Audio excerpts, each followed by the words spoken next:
சிம்பிளாக ஈஸியாக ஒரு கப் கடலை மாவு வச்சு ஒரு பர்ஃபெக்டான ஸ்நாக்ஸ் பண்ண போகிறோம். இது பார்த்தீங்க அப்படின்னா நல்லா பஞ்சு போல் இருக்கும். நம்ம மெதுவடை மெது போண்டா மாதிரி 10 நிமிஷத்தில் பண்ணிடலாம். நம்ம மாவை ஊற வச்சு அரைச்சி பண்ணணும்னு அவசியமே இல்லை. இது ரொம்ப லைட் வெயிட்டாக இருக்கும். ஸோ அதனால் நீங்கள் வெயிட் லாஸ் அப்படின்னு போகும்போது கூட சாப்பிட்லாம். உங்களுக்கு ஃப்ரை பண்ண பிடிக்கல அப்படின்னா நீங்கள் ஏர் ஃப்ரையரில் வச்சு சாப்பிட்லாம். இல்லை அப்படின்னா பணியாரம் கல்ல சுட்டு சாப்பிட்லாம். எல்லாமே சூப்பராக இருக்கும். இதுக்கு ரொம்ப பெரிய பொருட்கள் எதுவுமே தேவைப்படாது. நான் சொன்ன மாதிரி கடலை மாவு, தயிர். ஸோ உங்களுக்கு எப்படி இருக்குது பாருங்கள். நல்லா பஞ்சு போல் இருக்கும். இதுக்கு பார்த்தீங்க அப்படின்னா முதல்ல ஒரு கப் கடலை மாவு எடுத்துக்கலாம். இதை சளிச்சும் போடலாம், சளிக்காமையும் போடலாம். பேக்கிங் சோடா ஒரு 1/4 டீஸ்பூன். இதுக்கப்புறம் ஓமம், ரெட் சில்லி பவுடர், மஞ்சள் தூள், பெருங்காயம், உப்பு இதெல்லாம் போட்டுட்டு முதல்ல நல்லா மிக்ஸ் பண்ணணும். இப்படி மிக்ஸ் பண்ணும்போதே இந்த கட்டிகள்லாம் உடஞ்சிடும். இதுக்கப்புறமா தேவையான அளவு தண்ணி ஊற்றிட்டு நம்ம பஜ்ஜி மாவோட நல்லா கெட்டியாக இருக்கிற மாதிரி பிசைஞ்சு எடுத்துக்கலாம். விஸ்க் இருந்ததுன்னா நீங்கள் விஸ்கில் கூட கலந்துக்கலாம். இது ரன்னியாக இருக்கக்கூடாது, ஓரளவுக்கு கெட்டியாக இருக்கணும். இதுலேயே பார்த்தீங்க அப்படின்னா கேரட், வெங்காயம், கறிவேப்பிலை, கொத்தமல்லி, இஞ்சி, பூண்டு, சோம்பெல்லாம் போட்டிங்க அப்படின்னா அப்படியே ரொம்ப சிம்பிளான டீ கடை பஜ்ஜி நமக்கு ரெடி ஆகிடும். கொஞ்சம் அரிசி மார்னிங் ஆட் பண்ணிக்கலாம். இது வேரியேஷன் நான் சொல்கிறேன். ஸோ நல்லா மிக்ஸ் பண்ணதுக்கப்புறமா இதை நீங்கள் ரொம்ப நேரம் வைக்கக்கூடாது. நம்ம இமீடியட்டாக ஃப்ரை பண்ணி எடுத்துடணும். ஃப்ரை பண்ணுறது பார்த்திங்கன்னா 2 மெத்தடில் காமிச்சிருக்கேன். நல்ல சூடான எண்ணெயில் போட்டுட்டு நல்லா கோல்டன் ப்ரௌன் வர வரைக்கும் ஃப்ரை பண்ணி எடுக்கணும். அது ஒரு மெத்தட். கையில் எடுத்து போடுறது. இது பார்த்திங்க அப்படின்னா உங்களுக்கு எந்த ஷேப்பில் வேணாலும் இருக்கலாம். போட்ட உடனே அது நீங்கள் மிக்ஸ் பண்ணக்கூடாது. போட்டு ஒரு நிமிஷம் ஆனதுக்கப்புறம் ஆட்டோமேட்டிக்காகவே திரும்பி வரும். அதுக்கப்புறமா நீங்கள் ஃப்ரை பண்ணலாம். ரொம்ப லோ ஃப்ளேமில் வைக்க வேணாம், மீடியம் ஃப்ளேமில் வச்சுட்டு நீங்கள் ஃப்ரை பண்ணுங்கள். இது ஃப்ரை ஆகிறதுக்கு கிட்டத்தட்ட 3 to 4 மினிட்ஸ் தான் ஆகும். இது உள்ளேயும் நல்லா வேகணும். அதனால் ஓவர் ஹையில் வச்சாலும் நமக்கு வேகிறதுக்கு உள்ளே வேகாது, ஆனால் வெளியே வெந்துடும். ஸோ அது நல்லா இருக்காது, பச்சை வாசனை வரும். அதனால் நல்லா ஃப்ரை பண்ணி எடுக்கணும்.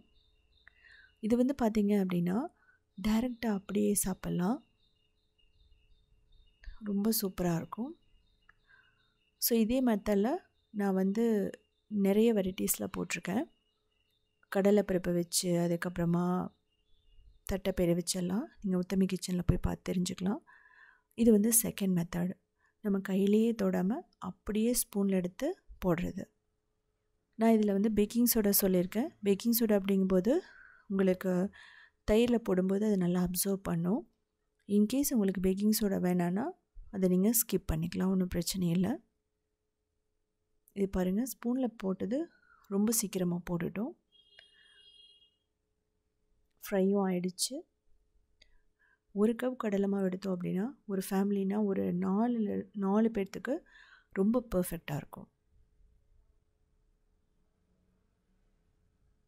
ஸோ இதை எடுத்துகிட்டு டைரெக்டாக தயிர்லேயும் போடலாம். அப்படி இல்லைங்கிற பட்சத்தில் அதில் கொஞ்சம் ஆயில் இருக்கும். அதனால் நம்ம தண்ணியில் போட்டு ஒரு 5 நிமிஷம் விட்டுட்டோம் அப்படின்னா அந்த ஆயிலெல்லாம் அதில் போயிடும். இந்த தண்ணியில் போடுறதுனால இது இன்னும் சாஃப்டாகும். ஸோ இது ரொம்ப நேரம் விடாதீங்க, போட்ட உடனே கூட நீங்கள் எடுத்துடலாம். இப்போது தயிர் உங்களுக்கு எவ்வளோ தேவையோ அவ்வளோ எடுத்துக்கலாம். 1 கப்லேருந்து 2 கப் தயிர் எடுத்துக்கலாம். இதில் சுகர் ஒரு 2 டேபிள் ஸ்பூன்.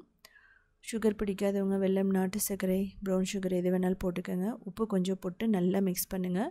அப்போ தான் தயிர் க்ரீமியாக வரணும். நம்ம எப்படி தயிர் வடைக்கு பண்ணுமோ அதே மாதிரியே தான்.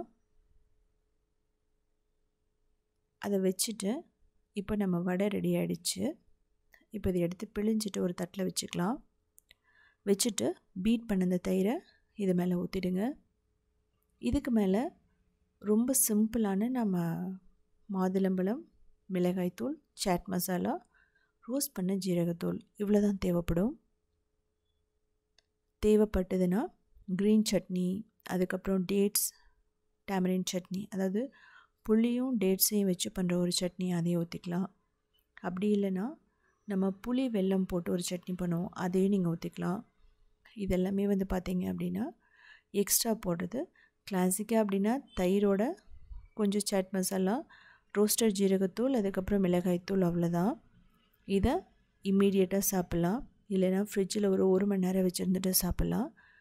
நீங்கள் மத்தியானம் பண்ணிங்க அப்படின்னா இதை அப்படியே ஃப்ரிட்ஜில் வச்சுட்டிங்க அப்படின்னா குழந்தைகள் ஈவினிங் ஸ்கூல் விட்டு வரும்போது கொடுக்கும்போது நல்லா சில்லுன்னு இருக்கும், டேஸ்ட்டும் சூப்பராக இருக்கும். இது வந்து ரோஸ்டட் ஜீரகத்தூள். இதெல்லாமே வந்து ஜீரண சக்தியை அதிகப்படுத்தும். இதுக்கப்புறமா நம்ம பொமக்ரேனேட் போடுறோம். அதுக்கப்புறம் கொத்தமல்லி தழை. ஸோ அவ்வளோதான், நமக்கு சூப்பராக ரெடி ஆகிடுச்சு. இப்படியும் சாப்பிட்லாம். இல்லை அப்படின்னா நம்ம ரெடி பண்ணி வச்சுருந்த தயிரை டோட்டலாக ஊற்றி மேலே லேயர்ஸ் பண்ணியும் சாப்பிட்லாம். ரொம்ப முக்கியம், தயிர் ரொம்ப புளிச்சிருக்கக்கூடாது. நல்லா பஞ்சு போல் சூப்பராக இருக்கும். தயிரோடு மிக்ஸ் பண்ணும்போது உங்களுக்கு கடையில் சாப்பிட்ற மாதிரியே தான் இருக்கும். இது வந்து ஃபுல்கின்னு சொல்லுவாங்க, தஹி ஃபுல்கின்னு சொல்லி. இதே மாதிரி நிறைய ரெசிபீஸ் வேணும்னா நீங்கள் உத்தமி கிச்சனை ஃபாலோ பண்ணலாம். க்ரியேட்டிவ் வேர்ல்ட் சொல்லிட்டு இன்னொரு சேனல் இருக்குது, அதுலேயுமே 1900 ரெசிபீஸ் இருக்குது. கிட்டத்தட்ட 14 இயர்ஸ்க்கு மேலே ரன் பண்ணிகிட்ருக்கோம். அது மட்டும் இல்லாமல் southindianfoods.inங்கிற வெப்சைட்டை அதையுமே 14 இயர்ஸ்க்கு மேலே ரன் பண்ணிகிட்ருக்கோம். கிட்டத்தட்ட ஒரு 8000 ரெசிபீஸ் இருக்கும், step by step photos plus வீடியோஸோட. ஸோ பார்த்துட்டு கமெண்ட் பண்ணுங்கள். இதை நீங்கள் வந்து முன்னாடியே பண்ணியிருந்தீங்க அப்படின்னா ஸோ நீங்கள் என்ன மாதிரி பொருட்கள் போடுவீங்கன்னு சொல்லிட்டும் கமெண்ட் பண்ணலாம்.